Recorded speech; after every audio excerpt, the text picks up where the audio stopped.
Hello everyone, this is going to be a post-commentary video, but before I jump into all the little nitty-gritty things, I did just want to mention that if you do want to see these clips with their original audio and the music that I was listening to at the time, I will link that in the description below, because it's going to be an unlisted video, because obviously the YouTube algorithm would only demolish me if I posted a 30-minute video that no one's going to click anyway, because it's just not a searchable thing. But if you are interested, it will be unlisted, so anyone can watch through, so you can hear me and my buddy talking as we're playing, and introducing him to hosting invasions really at soul level 50, because he was still in the Dark Souls 3 mindset of 1v1 duels and got himself one shot at one point, which was quite funny.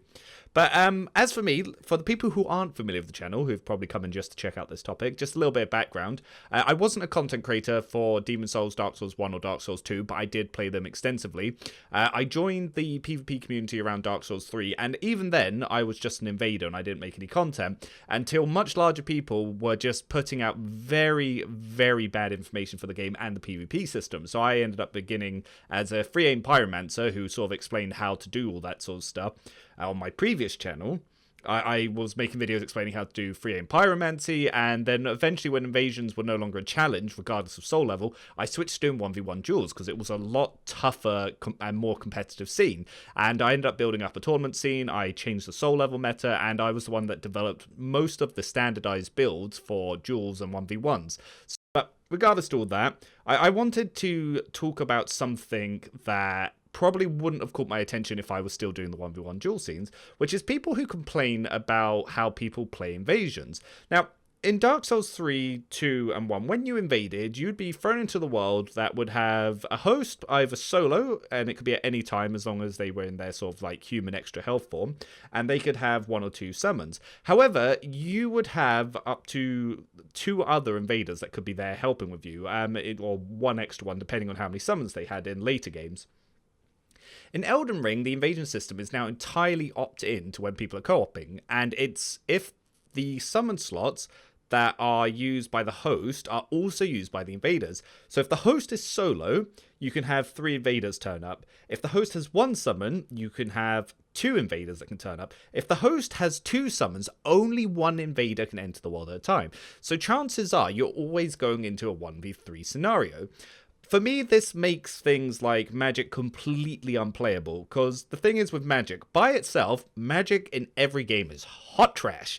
And this was one of the things that I rallied against, where people just said magic in general was hot trash. Stuff like pyromancy was completely unplayable, when it was just literally you add on a secondary tool like an infused straight sword, and you can set up scenarios where spells become very useful. There are a lot of creators out there that also did sorceries with the same thing, using homing soul mass to set up other spells and spell combos, and it became quite a vital part of even the 1v1 scene. Or in invasions, when you have a distraction, that's just another tool that you can use. However, now in Elden Ring, you don't really have that tool, because if you're going 1v3, you can't really stop to cast, and the second you do stop to cast, the host and his phantoms can just choose to run to the other side of the map, and there's nothing you can do about it. So this presents a couple of issues where it becomes very hard to use spells in these sort of invasions, because well, you're solo, you're by yourself. Normally, you're going to have to end up becoming a melee build, which is why weapons like Moonveil is so prevalent, because people were trying to use Moonveil as backup, and then they just realized it was 1,000 times better than anything spells could do, because it had more damage, it was quicker,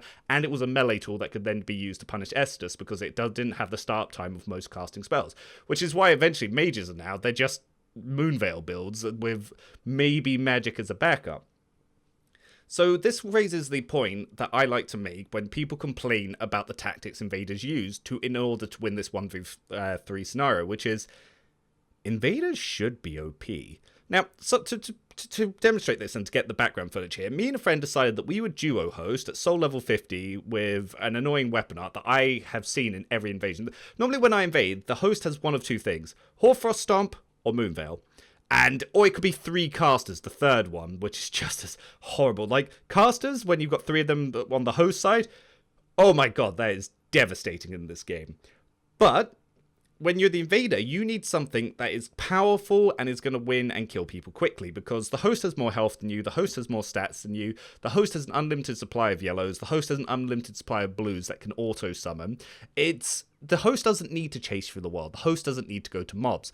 You can't play passive. You have to be the aggressor as the invader. Otherwise, you're just trapped in their world doing nothing until they just eventually decide to run to a fog wall. And there's no PvE that can stop them just running straight to a fog wall. Or they can menu Alt F4 and they lose nothing.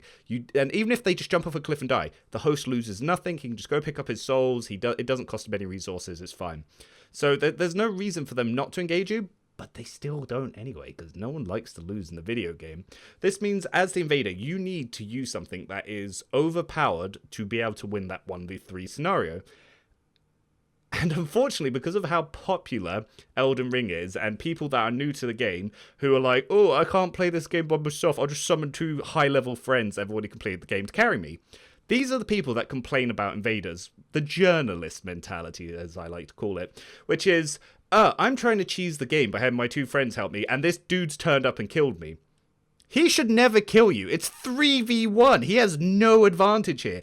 The invader has half healing, less health, less stats, and he doesn't have infinite allies. No one is coming to help him. He is in that 1v3 scenario. If he's lucky and he kills one of your cooperators, another invader might come. But if you're using the blue sentinel summon, that is going to be filled by another cooperator for the host. So killing the phantoms is just a brief respite to get 1 potion back, even though you have half what the host does. So when people then complain that an invader shouldn't use something OP, or bleed should be nerfed, frost should be nerfed, poison should be nerfed, rot should be nerfed, dragon head spell should be nerfed. Basically, anything that allows the invader to win is what people are claiming should be nerfed. The only thing that I do think should be fixed is the death aura, which is, for my Death Incarnate build I did a little video on, which is a glitch that can allow you to just stand near people and inflict the death stats on them. That should be fixed, but again, that's still countered by running away, because it's a spell. Eventually it's going to turn off, and then 3 people charging you, you're never going to be able to reset that up. So it's not that bad, but it should be patched. I don't understand why people make these complaints, because for me, it took me maybe about an hour of doing PvP to work out exactly what the 1v1 duel meta would be. For this game, because passive poise is back, which is the worst decision that has ever happened in the series of a Souls game, the meta in this game is going to be very high poise, fast, high damaging weapons. Even better, a shield with a heavy thrusting rapier, because if you have 130 poise, so no fast weapon can interrupt you, and then you can poke trade with a status heavy thrusting sword, or even block their attack when they do no stamina damage because of barricade, and then you can instantly poke punish them so they take damage and you don't. There is no way to counter this because we don't have the Dark Souls 1 backstabs. Technically, in a 1v1 scenario, once every gimmick has been worked out, the strongest build should just be poise stacked with a bleed heavy thrusting sword and a poison or rot heavy thrusting sword, so you can inflict status on the mirror match, but then you can block any heavy slow weapon, and any fast weapon you'll be able to outdamage and outtrade because of passive poise. This means you don't need to worry about spacing as much as the previous games. Yes, a few weapon arts are going to be key in this because weapon arts can be very powerful, but most of the gimmicks you will be able to counter.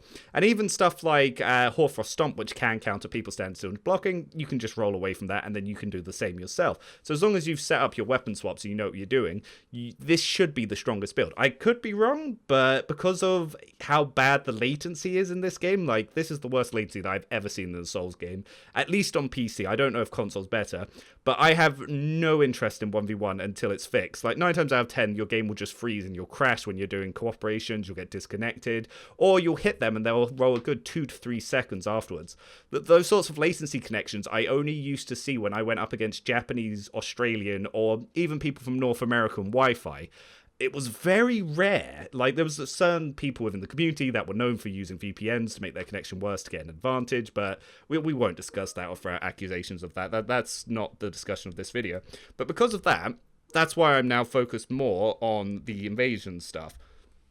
And yeah, so basically my position on this is the invader should be trying to kill you. The invasions has always been the main selling point of any Souls game, because to me, the PvE in most Souls games have been very lackluster compared to other games. I much prefer my free sort of open-ended story-driven games, such as role-playing games.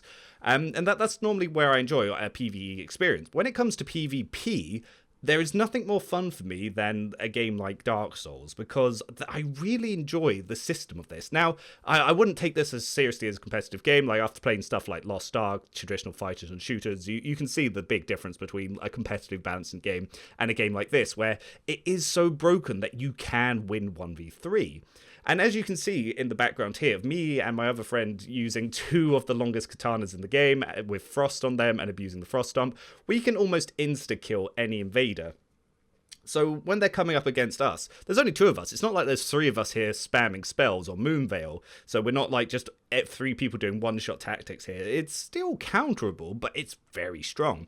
And they should be doing the same thing, because they add that extra challenge. They make the game more fun. Seeing an invader that can whoop your butt, that is really fun to me. That's what I always enjoyed about the most Dark Souls games. And I didn't realize in my playthrough that I literally couldn't be invaded because I wasn't summoning help or using the item to allow invasions, because you have to opt in. So I don't understand the complaint or the hatred towards invaders, because they're the people that make this game unique. They're the people that make this game fun. And when it comes to keeping the game alive, these sorts of scenarios is what's going to do it. Like, there are people who have been playing Dark Souls 1 PvP still to this day. They're probably loving this system now that we're back to shield pokes and passive poise. But like, even Dark Souls 2 and Dark Souls 3 have their dedicated PvPers, and these 1v1 scenes are just kept alive and going. Because of the open world nature of this game, I really do feel like that the invasion should always be on. Maybe only have one invader if you haven't opted in, but second, use the opt-in. You should have a separate invasion pool where up to 3 can join, because you can have 2 allies yourself. But that's just my opinion on that one. However, overall, the main point of what I've been trying to make and what I've been rambling around is invaders should be OP. Invaders should try to be OP. Invaders should try to cheese the host and kill them in any way possible, because at the end of the day, the host is going to do the exact same, and if they kill you, they're going to teabag you for it.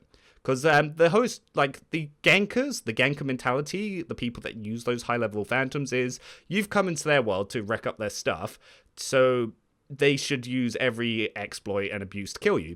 And by the exact same argument, someone who's just trying to engage in PvP and have fun with the game's best and most unique system, which is the invasion system, is coming in to be that extra secret boss for you, to be that extra challenge for you and your friends to get through. And they're just doing a great service by doing so. So it is their duty to kill you in any way. There is no honor in these games.